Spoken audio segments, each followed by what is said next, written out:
Hi, I'm Lita Liepins. And I'm Jim Gordon. And welcome to another edition of Our City Tonight. Well, actually, in fact, it's a very special version of our show. That's right. We're actually on the very popular Granville Island. Lita, this is one of the top tourist destinations in all of Canada and the world. Well, we certainly can see why after spending a couple days here. But, Jim, are we going to see a tie or a suit? My usual uniform, you mean? In this episode, no, you will not.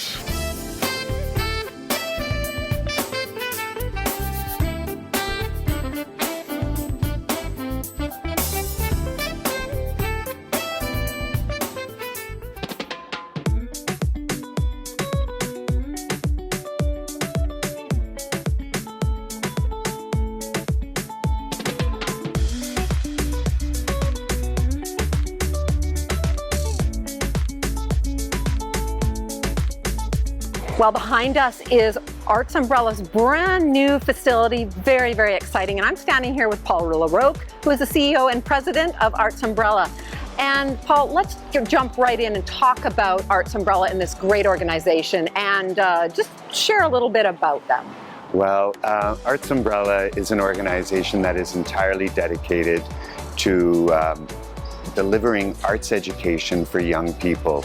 And it's young people from as young as 2 to about 22, spanning all the disciplines from theater, film, music, dance, art, and design, and at all levels.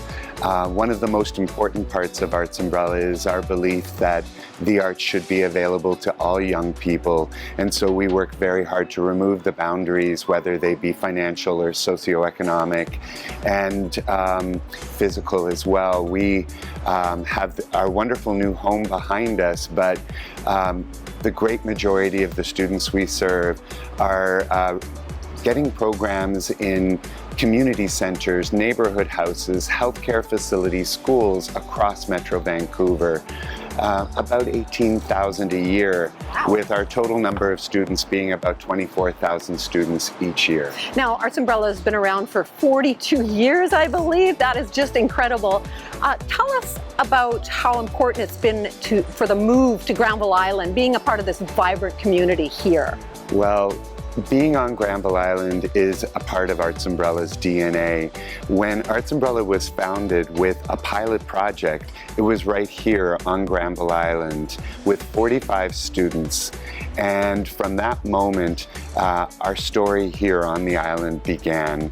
And we've been allowed to grow and flourish here, and to be in a place where the arts and culture are so vibrant and where people from around Canada and across the globe are visiting, and where our local community take ownership equally so.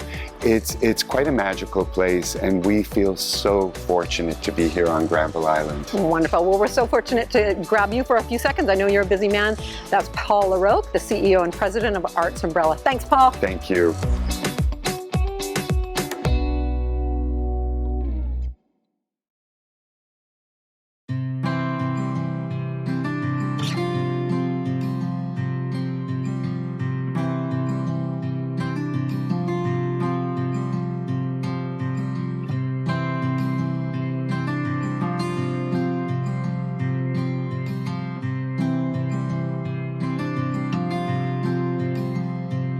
Well, I find myself here at the very popular Sandbar restaurant in Creek House, and I'm joined now by Dave McCann. He is the general manager of Creek House Industries. This guy is so important, he gets his own coffee delivered to him during my interview. Leslie is here. Thank you, Leslie. Thank you very much. Wow, that's fantastic. Wow, and you know you're a big shot when that happens. Dave, thank you for having us here. Lots to talk about. I want to talk to you about Creek House, of course, and the vendors and everything in this lovely structure. But you're the guy I wanted to talk to about the history of this fantastic island, because it has an incredibly rich history. Well, it started, I mean, for millennia, it was a sandbar that was used by the First Nations, and they harvested mussels and clams and oysters and fish here. And in the early part of the 1900s, the federal government drove piles around the sandbar, dredged Falls Creek at part of English Bay, and created Granville Island. So the Sandbar restaurant, really, the name reflects the history of, going back millennia. It's really interesting too. In the time that I've known you, you've been showing me just captions and photos, and it's just astounding when you go back to say, even in like the 1940s, post World War II, this area is unrecognizable. If you came down here in 1965 and looked around, it was a derelict wasteland. Wrecked cars, abandoned buildings. The industry's still here, though, right? Industry was still partially here. Yeah. But I would say half the island was completely abandoned. And in the late 1960s, about 1968, a couple of entrepreneurs came down here: Gary Anderson, Mitch Taylor, Bud Jones, and a couple of their, Eric Weiser, and a couple of their friends. And they had the vision they bought the 4 buildings at the Creek House, Yeah. and they started the redevelopment of Granville Island. They were followed by some other entrepreneurs, and in the mid-1970s, the federal government, the Liberal government of the day, came along and invested $28 million in the island. They did the public market, they did the net loft, and they helped create Granville Island that it is today. But it's a partnership. Yeah. The credit for Granville Island goes to everybody that works here, everybody that owns a business here, and everybody that helps manage this place. You know, interesting, David, I don't know whether you have an answer to this, but like where we are right now, for example, in Creek House and in the Sandbar restaurant, was there ever a thought that let's just tear the whole thing down and start from scratch, which was often the case in the 70s, but clearly what you guys have done here with this building we're in is spectacular. I'm so glad it's still here. As I've gone through the history, I think one of the reasons they never did it, the ground here was so toxic because of the industrial lands. Yeah. I mean, Ron Basford Park at the east end of the island, the big green mound that we see, is actually a lot of the scrapings that they took and put in a big pile and then covered it with grass and thought we won't have to worry about it in the future. They've tested the ground here. It's the same as many other parts of the industrial lands in Vancouver. So this is really the highest and best use. It's the second busiest tourist location in Canada. You know, and you guys told me also 18th in the world. 18th in the world. Which is unbelievable. Tied with a cathedral in France. Okay, let's talk a bit about where we are. One of the things Lita and I are doing with this episode is talking to the people like yourselves who are the people behind the structures we're in. I've been to this restaurant many times, but I didn't realize it was kind of under the ownership of one company. Really, you've got a ton of options for shopping in Creek House. Tell our viewers a bit about that. We do. We've got a silk weaving studio where they actually have the looms and they handmade these beautiful shawls and other articles of clothing. We have jewelers that hand make their craft here, both in the offices upstairs and some that have stores. We have a chap that makes his own soap and other cosmetics and whatnot. We have a wonderful gelato store that makes everything in there. We have a beautiful native art gallery. She's probably one of Canada's top 5. Earl Boyer is probably one of Canada's top 5 First Nations experts on that art. She travels across the Arctic and up the coast. Mm-hmm. She's got 3 galleries across Canada. And Roger Chocolates is here. They've been making them since 1886, so they finally figured out how to do it. Consistency and it pays off, right? And I mean, when you consider what it was, the sandbar at this building, which on the 2nd and 3rd floor has the sandbar and shops on the 1st floor, this was General Paints. Yeah. The main building, the big red building out front, which has our art studios and 2 floors of offices, it was Monsanto Chemicals. So these really do have an industrial history. Yeah, and you've been around for a lot of this. Yeah, I was going to say, you were here. Is there how often does it evolve, though? That's our last question for you. Is to not that everything does evolve. We see it in our city for good and bad. But what have you seen in terms of that? In 30 years, I've seen certainly the focus has shifted a little more towards tourists. We've just had a major shift in the last decade because Emily Carr left. Mm-hmm. We've now got a 117,000 square foot empty building and has been for 8 years. But the island is continuing to evolve. I mean, the maritime industry that was here, that used to service the freighters, they've left. So the maritime market is slowly but surely shifting to address the people who now come to Granville Island, which is the tourists and the locals and the shoppers. This is great. We should give a big shout out to the Sandbar restaurant where we are, which has just one of the most unique patios in the city. It's a beautiful view. Literally just below the Granville Bridge. It's Dave McCann, who is the General Manager of Creek House Industries. Dave, thank you for all your knowledge. It's been great talking to you over the last 3 or 4 weeks to get a real insight into this island. It's been a pleasure. Thank you, sir. And we'll get you another coffee delivered by Leslie at some point. Thank you. Cheers.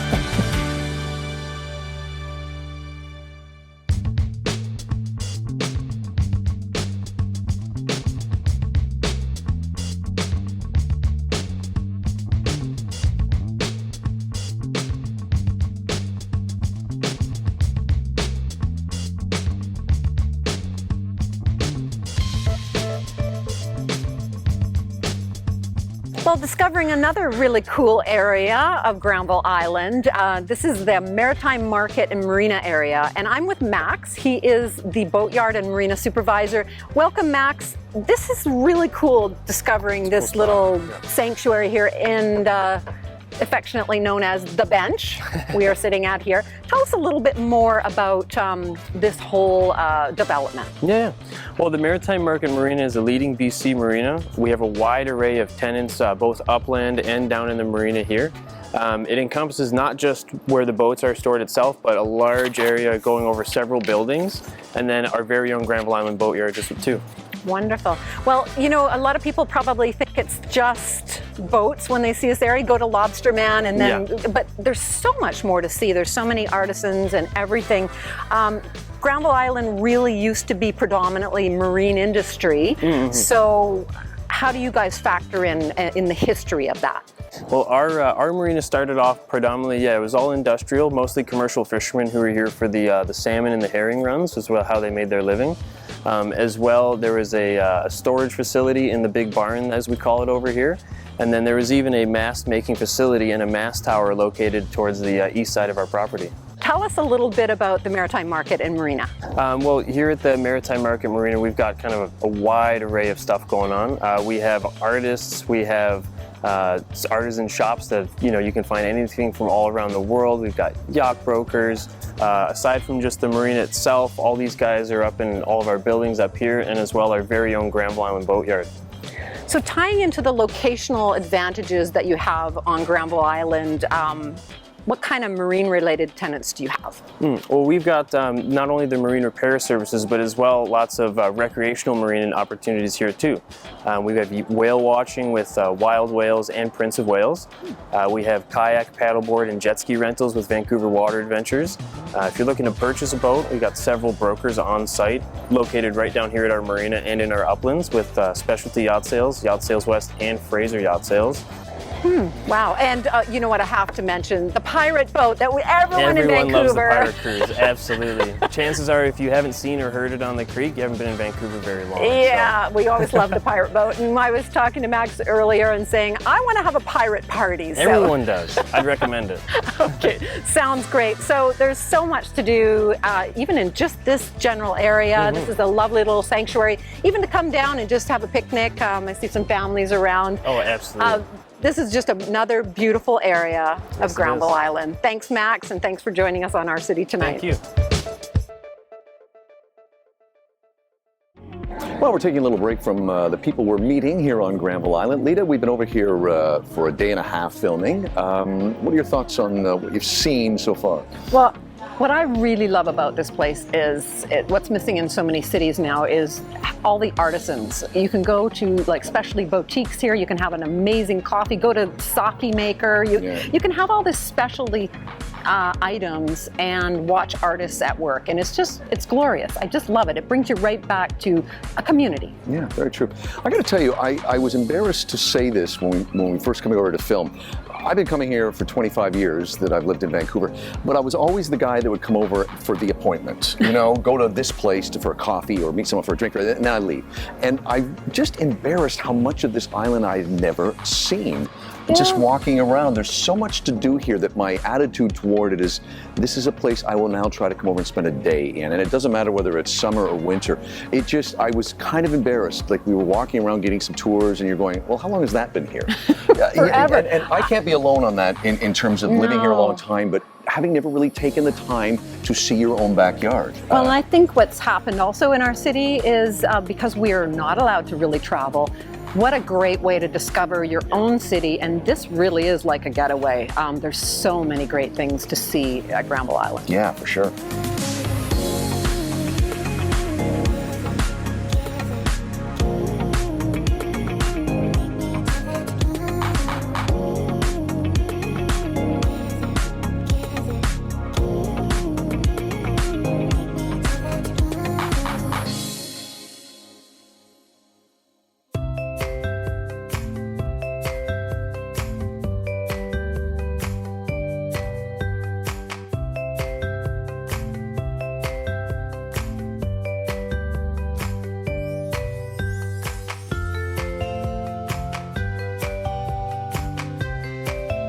Well, out back, the iconic Kids Market here with the Kid Market General Manager, Christine. And, you know, Christine, I've actually never been to this side of the Kids Market. I've been in, which is very busy. We're here early before the calm before the storm, so to speak. But for our viewers out there, and especially viewers across the country that haven't been to Kids Market, tell our viewers exactly what goes on in this wonderful place.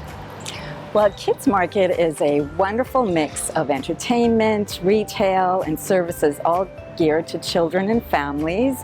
We have virtual ride experiences, a 4-level play area, an arcade, just for kids hair salon, and a lot of retail with tons of toys, games, and all kinds of fun things. And you've got a couple places in there you pointed out to me. There's some places that have been there a very, very long time. I'm thinking of the Granville Island Toy Company. Talk a bit about their relationship with the Kids Market. Well, Kids Market opened in 1984, and we still have 4 original tenants, which include Granville Island Toy Company. We've got Caboodles, Humpty Dumpty Books, and Naughty Toys. And each store is independently operated, making each store a wonderful experience all unto its own. And we should mention too, where we're sitting right now out back. I mean, this is a lovely area. We've got a coffee shop here. Talk a bit about this wonderful place right here that we're going to show. This is always lined up when I've come out back with you before to see it. It sure is. The Crystal Arc has a wonderful assortment of gemstones and rocks, and people are really into crystals nowadays. Yeah. And you've got a lovely, lovely pond area here with the ducks and everything like that. How long have you been here? I've worked here now for 3 years, and it's a wonderful place, always exciting and busy, and kids are just so excited to be here all the time. Can you give a little update too on hours for families that want to show up here? We're open every day from 10 a.m. to 6 p.m. and that includes all holidays except for Christmas Day. Well, I appreciate you being here with me early, because there's no way we're going to do this interview when the kids are all here and it gets really busy right. here, which is great. Christine, thank you for bringing us here today. We appreciate it, and come check out Kids Market here on Granville Island. Well, we hope you're enjoying this special Granville Island edition of Our City Tonight. Lita and I, as we mentioned earlier, have had such a great time over the last few days filming here. We will definitely be back again before the end of the year to showcase more of Canada's #2 tourist destination. You know, having said that, though, we have filmed here a couple times before in the last 5 years of our show's existence on television. Oddly enough, they were both on the same day. Back in September of 2019, we enjoyed a great chat with Riverdale TV star Natalie Bolt at the Granville Island Hotel right behind us. Here's a look. We're with one of our faves on Our City Tonight, actress and director Natalie Bolt. Hi. Natalie, you know, a lot of the audience would be recognizing you as the big villain from Riverdale, the hit series that we absolutely love. I can't wait following you, the new seasons and stuff. But the last season ended on quite a note. Yep. Did you see that one coming? Always great having Nat Bolt on the show. She's been a big supporter of our show since its inception. Well, we enjoyed chatting with Nat that afternoon in September of 2018, and then we kind of put on our fancy duds and went about 100 yards over to Performance Works for Passions Gala. Well, of course, we're into the middle of autumn, and with that comes some great galas, and we are at a great one. We're on Granville Island, watching the rest of the country. It is an island you want to check out when you're in Vancouver. We're here at Performance Works for a worthwhile, wonderful gala tonight, Lita. Absolutely. It's the Dr. Peter AIDS Foundation. They've been around many years, and if you've been in Vancouver for any amount of years, you've heard about this gala.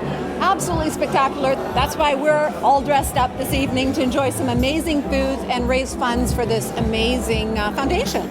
A great time that night, and it was also a great tribute to our dear departed friend, Nathan Fong. Okay, let's get back to the show. Before we do, just a reminder once again to check us out on social media, on Facebook, Twitter, and Instagram at Our City Tonight, and all past episodes of our show on our YouTube channel. Okay, more of Granville Island.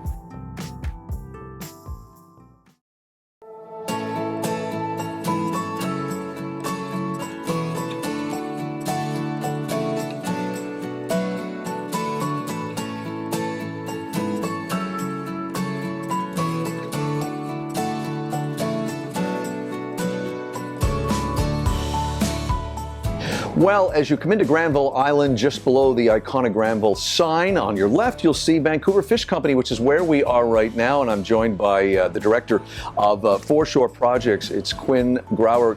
Quinn, we're on the patio of this great, very popular restaurant with locals and tourists. Let's talk a bit about this restaurant, and then we'll get into the history, because there's so much around here.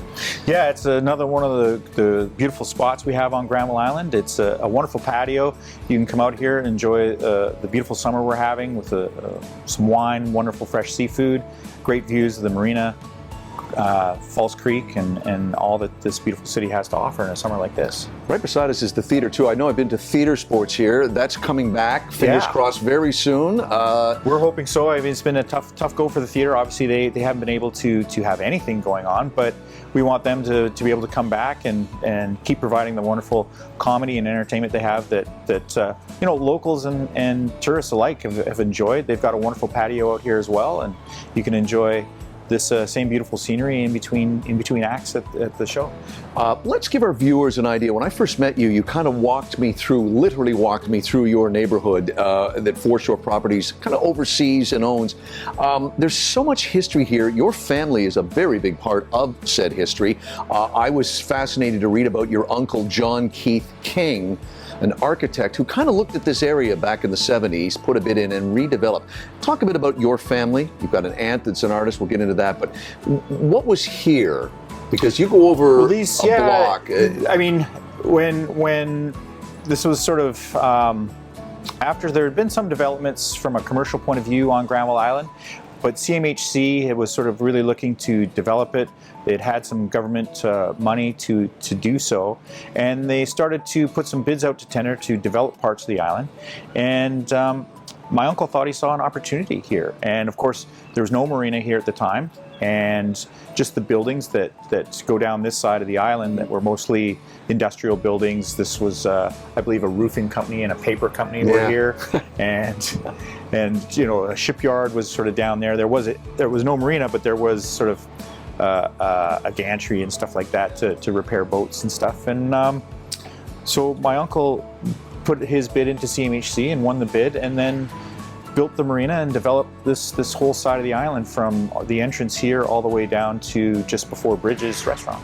Yeah, and talk a bit about what tourists, locals. I'm guilty of being that local that comes over here for a specific reason, for dinner or a meeting, and then I tend to just wander off. Whereas there's so much people can see in your Foreshore Properties area. Give our viewers a little idea of what they can see, the variety of stores, shops. If you want to have it, like I said, a sit down, beautiful view, lunch, dinner in a great location, you can do that. We've got some wonderful galleries. Karen Cooper Gallery, she does wonderful photography and different sort of art pieces with photography, just from pictures of our beautiful province for the most part. Yeah. And then moving down from there, we have UCAMA Gallery, which the owner of that gallery actually used to work in Africa for a long time for Habitat for Humanity. And so she has brought in, she has local artists, but she has a lot of African artists as well that she made connections with while she was there. So we've got some wonderful variety there. And sticking with art, we should mention your aunt, who's a respected artist in her own right. Yeah, my Aunt Sherry, who is John's wife, grew up in this town and comes from a long-time Vancouver family. But she, of course, being part of the family, had her studios in various of these buildings through over 20, 30 years as they developed this side of the island and created a lot of great art down here, and there's still some of it around in the buildings today, so it's wonderful to see. Going to do a really wild segue here, a bridge very big from art to fish and chips. You got the I was going to say, here, this is a wonderful spot to be on the patio here, but if you're looking for something a little quicker, you're walking around the island, Tony's Fish and Chips, in my opinion, has the best fish and chip lunch special you're going to get. They've got a wonderful chowder, and it's just it's a good place to go sit and have a beer and some quick fish and chips and continue your walk, take a break and continue your walk around the island. I got to wrap up with this. I mentioned at the beginning your family history. You talk about your great-grandfather who was a butcher downtown. Give us a little sense of what he did after that and where that property in Richmond led to. So, well, my grandfather came out of basically Bavaria and ended up here and was a butcher downtown for 10 years. He wanted to go back to being a farmer, so he bought a farm in Richmond, and they farmed it for about 70 years. Unfortunately, the government was looking for a place to put an international airport, and so YVR is now where my family farm used to be. There you go. Your family's footprints are all over this area. Hey, listen, I know you've been around here a lot. It's been great chatting with you about this neighborhood. As I said, the theme that's going to be running through this episode is really about coming and checking out some of the things that you could easily miss because you're coming just for that dinner or that lunch or to do this or that. You can really spend a day or if not a weekend here. It's wonderful, and we've spent, you know, I'm in your boat too. I'm guilty of it. I work down here for part of my time, and I'm guilty of just coming down here because I need this or I need that, and I come and get it. But, you know, there's so many things, like there's so many shops, things, walking down Railspur Alley, and there's wonderful artisans, and going to the Saki Artisan. That's a great place to go, you know, sitting in there.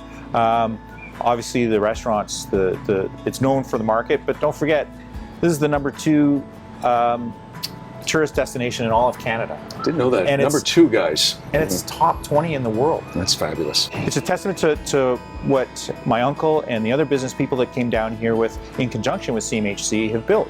It's not a totally commercial space, and they don't want to make it that. There's lots of different things and unique things you can come and only see here, and that's a wonderful thing about Granville Island. Perfect way to wrap this up. Quinn, thank you. We're here at the Vancouver Fish Company. Come check it out.